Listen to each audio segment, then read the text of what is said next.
Saya menolak polisi di bawah kementerian.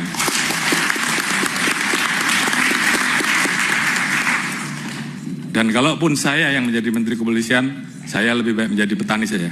Oh iya, ini menyala nih Pak Kapolri ini, benar.